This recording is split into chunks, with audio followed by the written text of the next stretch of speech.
Welcome to TPI Tuesdays at Tatum Ranch. I'm here with Tyler Vincent, and we're going to talk about the pelvic tilt today and why the pelvic tilt is so important for your golf swing. So, I'm going to give Tyler the pelvic tilt test. Tyler, go ahead and give me the golf stance for me, please. This is a good, safe 5-iron posture. And then once he gets in his golf stance, very nice golf stance, he's going to cross his arms over his chest. Then I want Tyler to go ahead and pelvic tilt, anterior tilt, kind of sticking his tailbone back, then go ahead and do a posterior pelvic tilt forward, and I'm just going to have him keep going. So if you're doing this at home, I want you to get in front of the mirror, and I want you to watch yourself from the side and see if you can keep everything still. You're not allowed to bend your knees. I'm sorry, you're not allowed to move your knees. You can bend them. He's not allowed to move his knees. He's not really allowed to move anything here. All I want him to do is have his hips tilt forward and back. Now, he does a very good job. He has a little bit of something called shake and bake. Shake and bake is because he doesn't do this all the time. And his muscles are a little bit confused. That's what that means. So the more often you do it, the better you're going to get. So if he couldn't do this right, a lot of times what I see, go ahead and try it. Go ahead and try something. Do it wrong for us. See if you can actually do it wrong. Like maybe he won't move at all. Maybe his whole, maybe his upper body moves. His hips just don't have the capability or the coordination to do it. Or he keeps his upper body still. Oh yeah, he gets his knees going. And he just doesn't know how to do this darn thing. That might be you. So check it out and see. Here are, how many do we have? 5 different fixes today for your pelvic tilt. The first one maybe doesn't work. Maybe the first 4 don't work, but the 5th one will.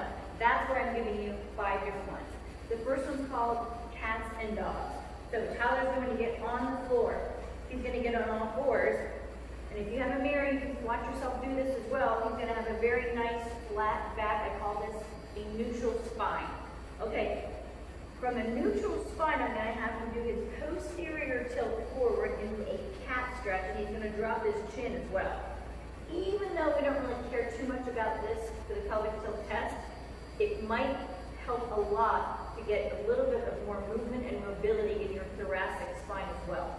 So he is trying to be as round as he possibly can, tucking his tailbone under, tucking his chin to his chest for cat, and then as soon as he goes the opposite direction, he's going to start down here and go into an anterior tilt, and he's going to work the whole way up, and he's going to look straight forward too. Go ahead and look up.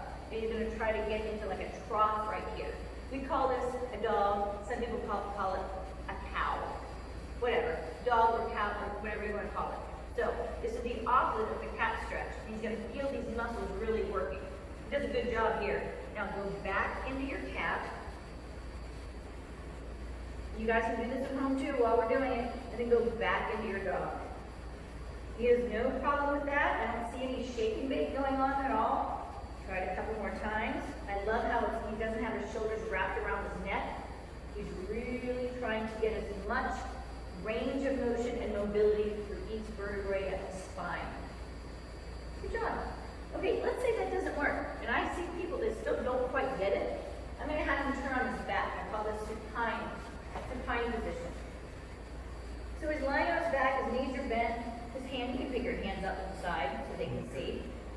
So we have a natural arch on our back. You may not see because of his shirt, but his back's not flat. That's a neutral spine. So what I'm going to have you do, Tyler, is just try to flatten your back, but don't engage your glutes. Don't even think about your glutes. Keep your butt down entirely. Just flatten his back. And then I want you to go ahead and just arch your back and make a little tunnel. For my juniors, I like to say that pretend you're pushing a little truck underneath your back, like a little Tonka truck or Tonka toy. Okay? And then go ahead and flatten it again. You're just going to go back and forth. It doesn't have to be big. He's actually going pretty full range of motion here. Be careful that you don't squeeze the glutes. Your butt muscles are staying out of it for sure. He's engaging his core. He's really working on his pelvis. That's fantastic. Okay, sometimes this is all it takes. So let's go ahead and get back up. Let's go ahead and test it again. This time, before I make him just go ahead and back and test, we're going to do the water bucket. He's going to put his hands right on his hips, fingertips on the front of the hip bone, thumb on the back in his golf stance, and see if he can actually use his hands to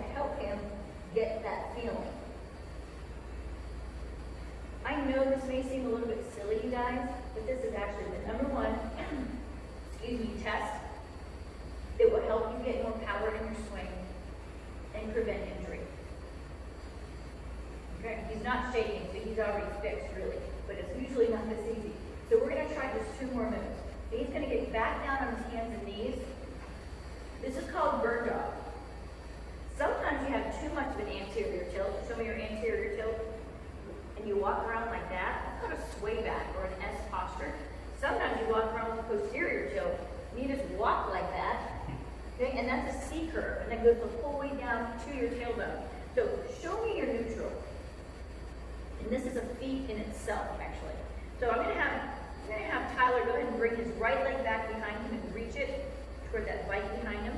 I'm also going to have him take his left arm forward. So this is a stability exercise. This is a bird dog hold. Now, I see a lot of people lift their arm and a leg too high. Go ahead and try that, Tyler. Arm and leg too high. There's the sway back again. That does not feel good. These babies are not working, and this is working too hard.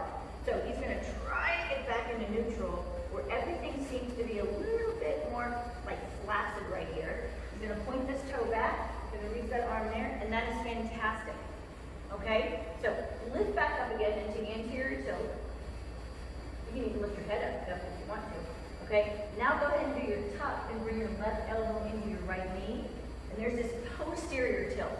He cannot get that elbow to that knee without getting into a posterior tilt. So right there, we just fixed it. And let's try a couple more of those as he starts to fall. What's up?